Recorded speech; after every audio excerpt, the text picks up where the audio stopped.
Christians ఏం చెప్తారంటే యేసుక్రీస్తు మీ పాపాల కోసం మరణించాడు, మీరు ఆయన నమ్ముకుంటే పరలోకానికి వెళ్తారు, నమ్ముకోకపోతే నరకానికి వెళ్తారు. కానీ ప్రకటన గ్రంథంలో ఏముంటుందంటే ఆయన వారి క్రియల చొప్పున వారికి తీర్పు తీరుస్తాడు అని చెప్పేసి అని ఉంటుంది. ఇది బైబిల్ కి విరుద్ధంగా ఉంటుంది. క్రియల మూలంగా తీర్పు తీర్చబడతాయంటే ఏసే పాపాల కోసం మరణించాల్సిన అవసరం లేదు, అని మరణించలేదు.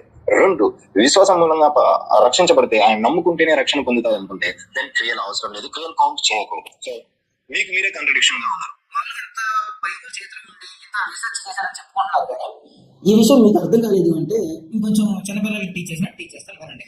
ఒక దొంగతనం చేస్తూ ఒక వ్యక్తి దొరికిపోయాడు. ఆ యజమాని ఆ దొంగను పట్టుకొని ఆ చుట్టుపక్కల ఉన్నాడు కొడుతూ ఉంటే చూసి, సరే ఈసారి క్షమిస్తున్నాను, ఇంకోసారి తప్పు చేయి, మాకు పని చేసుకొని బతుకు అన్నాడు. అయితే మళ్ళీ ఆ దొంగతనం చేస్తూ దొరికాడు అనుకో, ఆ వ్యక్తిని వదులుతాడా? ఆ వ్యక్తి చేసిన తప్పుకు తగిన శిక్ష విధించడానికి పోలీసులకు అప్పచెప్తాడు. దేవుడు కూడా అదే చేస్తున్నాడు. మొట్టమొదట మన పాపంలో పడిపోయాం, సరే దేవుడు క్షమించి మరో అవకాశాన్ని ఇచ్చాడు. అదే ఆయన మరణం, అదే ఆయన పునరుద్ధానం, అదే ఆయన నమ్ముకుంటానికి మరో అవకాశం. అయితే ఇప్పుడు ఆయన నమ్ముకున్న తర్వాత కూడా చెడిపోయి బ్రతుకుతూ ఉన్నాం అనుకో, ఈసారి మన క్రియలను బట్టి మనం తీర్పు పొందుతాం. ఇది చెప్తుంది. దీంట్లో బైబిల్లో ఏ కాంట్రడిక్షన్ లేదు.